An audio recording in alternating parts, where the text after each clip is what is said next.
Welcome back, friends, and today, do I have some things to tell you? So without further ado, my name is BigWynter, and let's dive into your weekly roundup of gaming's biggest news stories and leaks. Wasting no time, story number 1, the death of video games through digital media. Now, last week, I spoke briefly about the dangers of online-only content in gaming with respect to consoles with older firmware, but digging a little deeper, it seems as though many gamers are beginning to take a stand. There is currently an initiative underway in Europe to pass a law banning game studios from rendering multiplayer games unplayable when the servers are finally shut down and the plug is pulled. Thinking about it, this does make a lot of sense. You pay for a game and you expect to own that game and content within it for the rest of your days, much like a movie or a book. Why is it not the same for games? But on the other hand, this might sound a little insane to begin with. How can game studios realistically work on new projects and host new servers if they keep the lights turned on for all of their previous works? However, this is not what the initiative is looking to achieve. The four founders of the movement appreciate resources must be allocated to newer projects, but they're requesting the means to keep the game alive by hosting their own servers rather than being forced to connect to the developers' servers, which is something that does happen, and it's what the developer behind Knockout City did when they finally pulled the plug. What do you think? Is this a worthy movement, or is this current state of gaming just the way that things are? Our next story is actually pretty on topic here and might just be the end of the great console wars. According to recent sources and statements from their CFO, Microsoft is being rumored to be slowly abandoning the console wars in favor of developing into an entirely subscription-based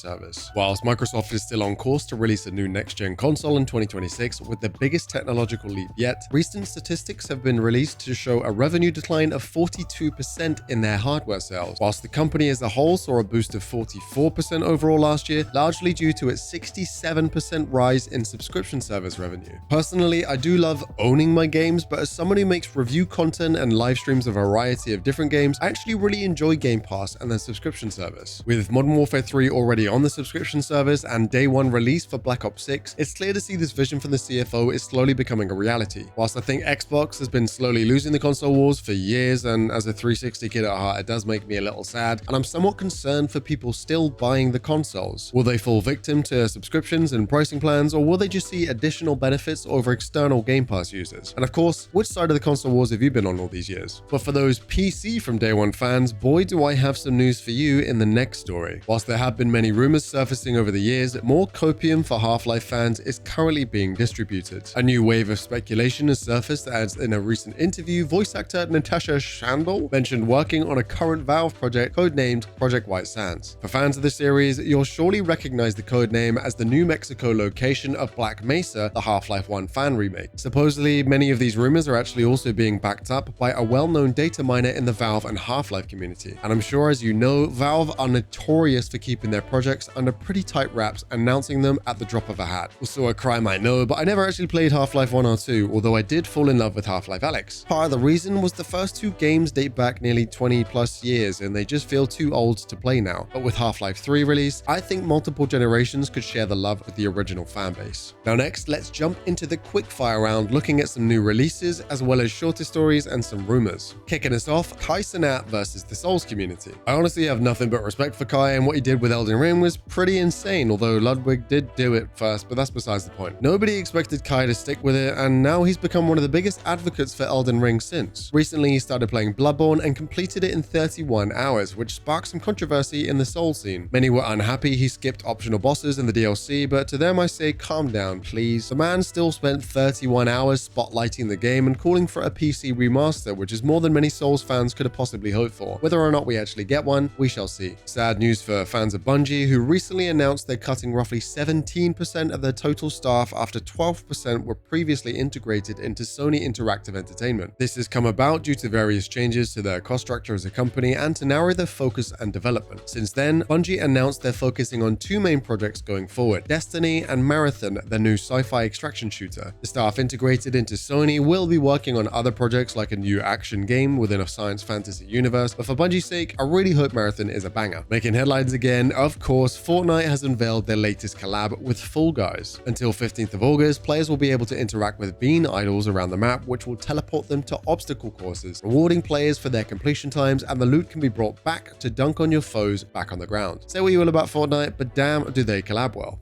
Ubisoft are under fire once again for their ridiculous price scheming. I could honestly just leave it at that and you draw your own conclusions to a game, but the one I'm specifically talking about here is Star Wars Outlaws. The game releases later this month, and outrage is further sparked around the $70 single-player RPG featuring a seasonal pass for cosmetics and, more importantly, actual missions content. Why does a single-player game have a battle pass? Furthermore, there are 2 DLCs already prepped for release in fall 2024 and spring 2025. Is that not nuts? Sounds like another totally incomplete game designed to farm fan funds. Pretty gross if you ask me. And finally here, Nightingale developers have promised some massive improvements after the very lackluster launch. Xbox has also announced the Game Pass Wave 1 games for August, starting with Creatures of Ava, a day 1 release on the platform coming 7th of August, Crash Bandicoot Insane Trilogy coming on the 8th of August, and the Mafia Definitive Edition dropping on the 13th of August. But that's it from me this week. Drop a like and sub if you enjoyed. I'd really appreciate it, and ding the bell for next week's episode. Let me know your thoughts on this week's news in the comments, and until next time, take care and much love.